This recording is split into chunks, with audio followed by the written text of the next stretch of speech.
Seja bem-vindo ao Preveste UEA. Eu sou o professor Ricardo Freitas, sou do sexo masculino, com 53 anos, sou um homem pardo, cabelos castanhos, tenho 1,74 m de altura, estou trajando uma calça jeans e camisa preta. O ambiente da aula é um estúdio de televisão e usarei uma tela interativa para anotações.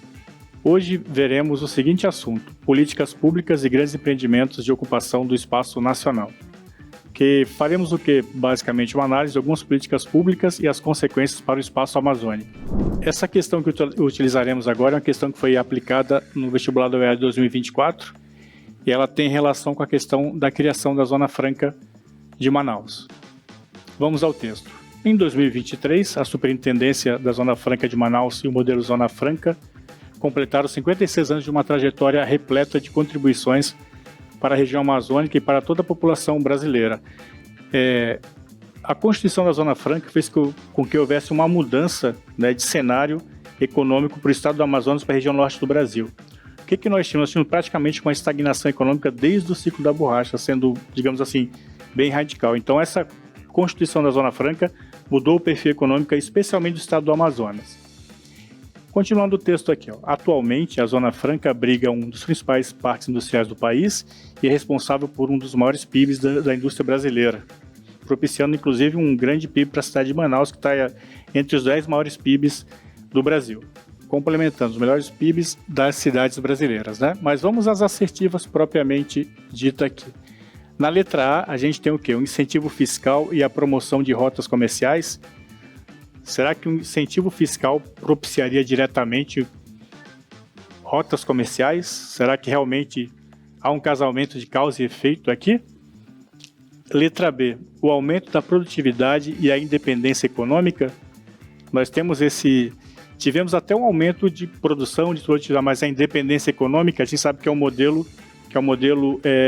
baseado em incentivo fiscal e a gente depende, dessa questão do incentivo realmente para se tornar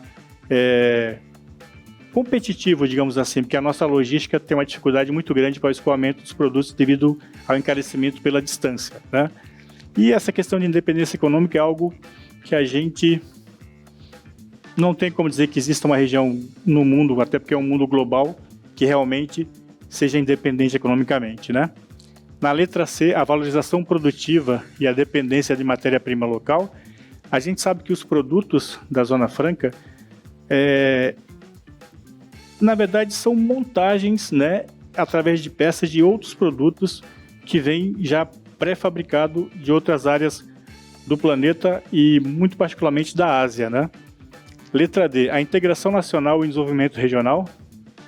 Interessante essa afirmativa aqui, Até porque em décadas passadas a gente vivia meio que alijado desse processo econômico brasileiro, Foi um processo realmente de distanciamento. A nossa economia era muito ligada àquela chamada economia de arquipélago. Cada região meio que interagia muito entre si, Então, o que havia? Uma preocupação em integrar o território amazônico ao cenário brasileiro, A letra E, a desconcentração industrial e a descentralização urbana.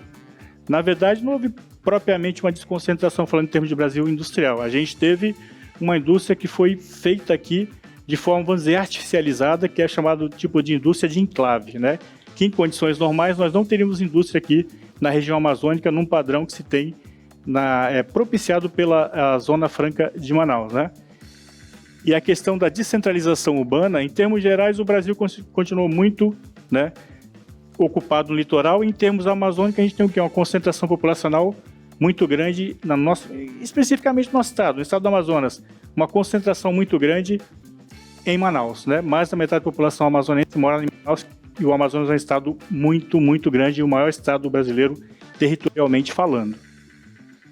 Então vamos agora para a resposta correta.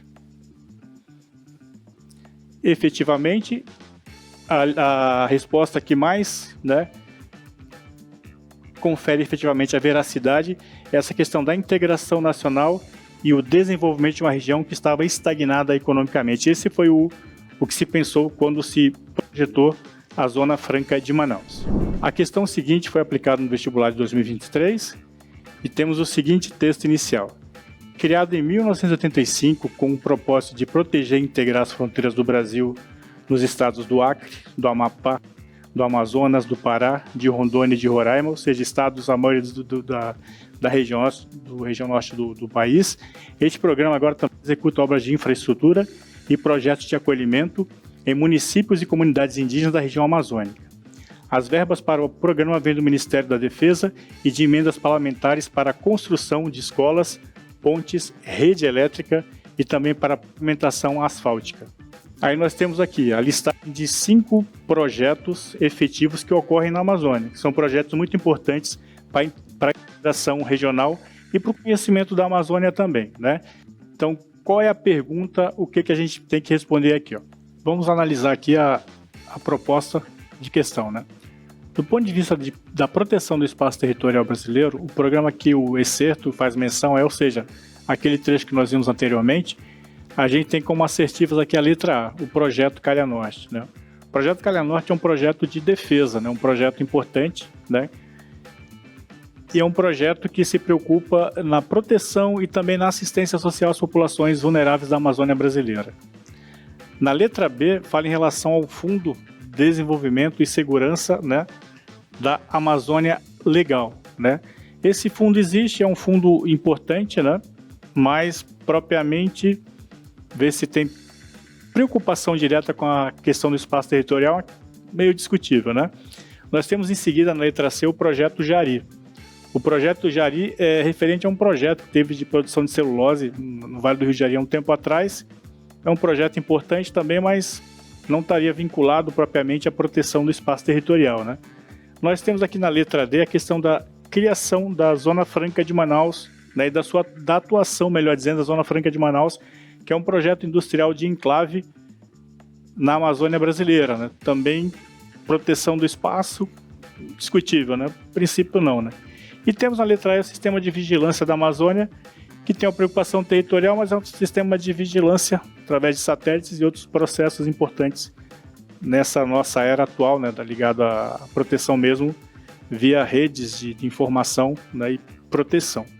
Vamos ver a resposta aqui.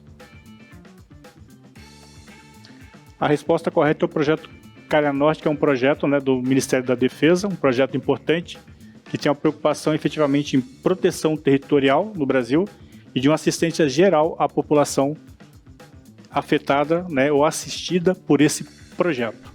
A questão seguinte foi aplicada, né, na UEA CIS 2023 e tem que fazer análise desse mapa.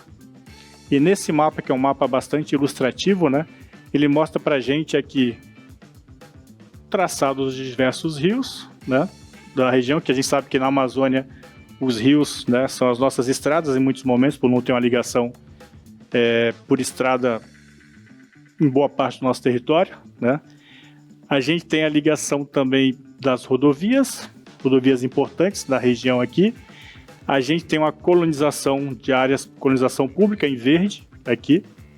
A gente tem também um projeto de ocupação de colonização estatal nessa área aqui, que seria a número 1. A gente tem na área 2 um grande projeto Carajás, que abrange essa área toda, que é a produção mineralógica visando a exportação para o exterior, especialmente para a União Europeia e para a China. E a gente tem aqui na cor laranja, né, projeto da Zona Franca de Manaus, e aqui em rosa, Calha Norte, ou projeto Calha Norte propriamente dito, que é um projeto de proteção territorial e de assistência social também. Aí tem assim o chamamento para a questão, né? Com base na análise do mapa e em conhecimentos acerca da expansão territorial da Amazônia, as áreas demarcadas pelos números 1, 2 e 3 na legenda correspondem a... Só voltando um pouquinho, lembrando que essa área 1, área 2 e a área 3, né? Ou seja, polo de ocupação populacional, projeto mineralógico e Zona Franca de Manaus. Letra A. Projetos de desenvolvimento territorial implantados pelo Estado para viabilizar a integração regional, principalmente na Amazônia Meridional. Pode ser. Especialmente questão de projetos de desenvolvimento territorial, ou seja, ocupar o território e a partir daí desenvolver projetos que possam propiciar um desenvolvimento econômico. Letra B. Terras demarcadas como unidade de conservação para manter as populações indígenas livres de invasão. Na verdade, a gente não tem controle efetivamente e a proteção adequada das reservas indígenas. E as unidades da reserva indígena são unidades bem delimitadas, que não ocupam todo o território que foi colocado no mapa anterior, né? A letra C, distritos industriais cuja territorialização priorizou as indústrias de base para desenvolver a mineração. Na verdade, a gente tem pouca industrialização na região, né? E especialmente a gente tem a Zona Franca de Manaus, especificamente mais ainda o distrito industrial. Então, a gente tem uma restrição nessa questão da industrialização. Na letra D, base de vigilância para monitorar, prevenir e combater o desmatamento na Amazônia Oriental. Não, a gente tem uma diversidade de atividades que não propriamente, né, a questão da vigilância. E na letra E, postos fluviais e silos para armazenagem de grãos para facilitar o escoamento de grãos. Também não, a gente tem uma dificuldade de escoar os grãos, né? A gente tem algum projeto mais recente, especialmente ligado a Santarém, a produção, escoamento da soja pelo porto, mas também não seria, né, digamos assim, tão abrangente nesse aspecto aí de dizer que tem essa grande proporção, esses projetos ligados à armazenagem. A resposta correta, né, vai ser a letra A, projetos de desenvolvimento territorial implantados pelo Estado para viabilizar a integração regional, principalmente na Amazônia Oriental e principalmente da década de 70 para cá. Na aula de hoje, vimos a questão da integração da Amazônia, especialmente na questão socioeconômica, já que é uma região que estava bastante estagnada em décadas passadas, né? A gente lembra que a gente teve nosso auge, nosso apogeu com o ciclo da borracha, depois uma estagnação por décadas e décadas, né? E a partir da década de 70 do século passado, o que aconteceu? Aumentou a preocupação do Estado brasileiro com a questão da ocupação e a questão da inserção ou reinserção econômica da região amazônica com o restante do Brasil. Então, a partir desse momento, vários projetos foram criados com esse objetivo, né? A gente destaca um que é muito importante para a gente, que foi a criação da Zona Franca de Manaus, né? A criação dessa Zona Franca possibilitou uma criação, vamos dizer assim, de uma indústria, né? Uma indústria de montagem de eletroeletrônicos, mas muito importante, que fez com que houvesse uma alavancada econômica do estado do Amazonas e mais especialmente da cidade de Manaus. Manaus passou a se destacar no ranking brasileiro em relação ao PIB, né? A gente tem uma cidade que tem as suas, digamos assim, contradições, mas ao mesmo tempo temos uma cidade rica que oferece uma perspectiva diferente em relação às décadas anteriores, né? E cabe ressaltar também que tivemos vários projetos, como o Civan, o próprio projeto Calha Norte, que era um projeto inicialmente ligado à proteção de fronteira, mas que depois mudou um pouco seu perfil, partindo para a área assistencial das populações mais vulneráveis da Amazônia brasileira. A gente teve um projeto muito importante, que é o projeto Carajás, que também deu uma alavancada e uma potencializada na questão da produção mineral, visando a exportação, né? Logicamente que a gente muitas vezes deixa a desejar na questão do planejamento voltado à população em geral. A gente está muito preocupado com uma questão econômica, que é muito importante, mas a gente tem que tentar aliar essa questão econômica à questão da melhoria da qualidade de vida da população, que talvez seja para essas décadas vindouras muito importante, até porque a Amazônia é um debate internacional e a sua preservação, né, é o assunto talvez número 1 em relação à questão ambiental do mundo, especialmente em função dessas mudanças que a gente tem. Então o objetivo é o quê? É casar o econômico e buscar a questão da proteção ambiental, que a gente não tem conseguido fazer a contento, pelo menos por enquanto, que façamos no futuro. Essas foram dicas importantes do vestibular da UEA. Siga o Preveste UEA em todas as redes sociais.